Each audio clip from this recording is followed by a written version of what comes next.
Terima kasih Anda masih menyaksikan Kompas Siang, Saudara. Di luar kebiasaan, Bank Indonesia memberikan kejutan dengan menaikkan suku bunga acuan atau BI rate sebesar 25 basis poin menjadi 5,50%. Keputusan diambil setelah evaluasi perkembangan pasar sejak rapat Dewan Gubernur bulanan atau yang terjadi pada Mei lalu.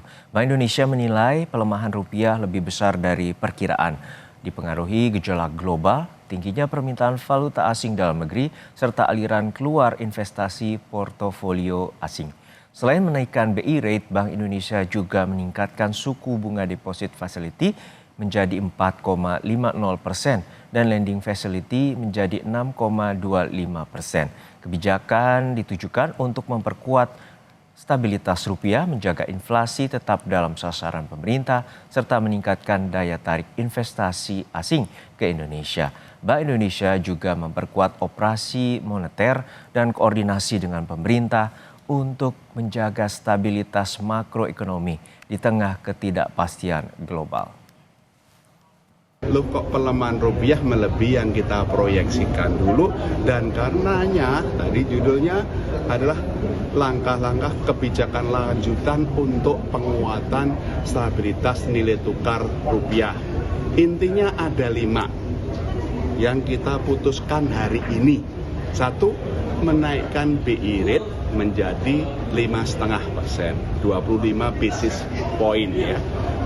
Agar memang rupiah itu semakin stabil menguat, dan tentu saja agar proyeksi inflasi ke depan tahun ini dan tahun ke depan seperti tadi disampaikan tetap 2,5 plus minus 1%. Sekaligus kenaikan BI rate ini untuk menarik masuknya investasi portfolio asing.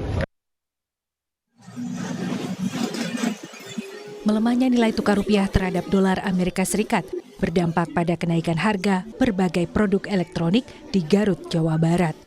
Harga televisi, kulkas, mesin cuci, laptop, kamera, hingga telepon genggam naik 30 hingga 40% dibandingkan sebelum pelemahan rupiah terjadi. Kenaikan harga memicu penurunan daya beli masyarakat. Terlihat dari berkurangnya jumlah konsumen di sejumlah pusat penjualan elektronik di Kota Garut.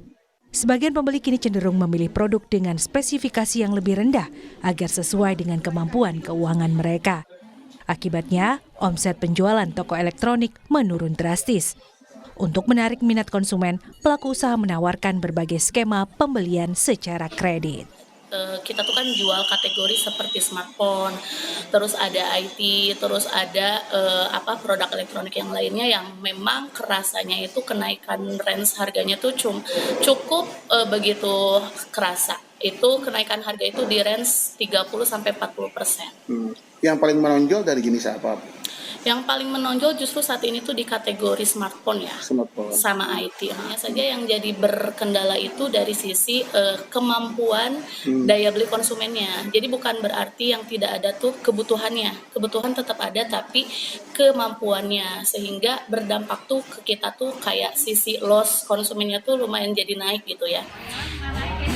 Tidak hanya barang elektronik, pelemahan nilai tukar rupiah terhadap dolar Amerika Serikat juga mulai menekan usaha bengkel dan penjualan kebutuhan kendaraan bermotor. Di Kota Bandung, kenaikan kurs dolar memicu lonjakan harga suku cadang dan oli mesin dengan kenaikan berkisar 20 hingga 30% dalam sepekan terakhir. Sebagian besar produk yang masih bergantung pada impor membuat pelaku usaha terpaksa menyesuaikan harga jual, terutama untuk oli mesin yang menjadi kebutuhan rutin pemilik kendaraan. Kenaikan harga berdampak pada menurunnya omset usaha servis motor, sekaligus menambah beban pengeluaran konsumen, termasuk pengemudi ojek online yang mengandalkan kendaraan untuk mencari nafkah. Selain harga yang naik antara 5 hingga 10 ribu rupiah per kemasan, menurut pemilik bengkel, sejumlah merek oli juga sempat langka di pasaran akibat terganggunya pasokan barang impor. Harganya dari sel, kemarin sel tuh naik 10.000, biasanya 90, sekarang di bengkel jadi 100. Sel juga sekarang olinya udah nggak ada, jadi mungkin bakal beralih oli, mungkin bisa jadi. Kalau yang harus diganti dulu, paling yang dipentingin itu dulu. Misalkan uangnya belum ada, Paling yang penting baru diganti, yang lainnya nanti dulu. Pelaku usaha berharap stabilitas nilai tukar rupiah dapat segera pulih agar harga barang impor kembali terkendali dan daya beli masyarakat berangsur membaik. Jika kondisi ini berlarut, kenaikan harga diperkirakan akan terus menekan konsumen, sekaligus mempengaruhi kinerja usaha yang bergantung pada pasokan produk impor. Tim Liputan Kompas TV.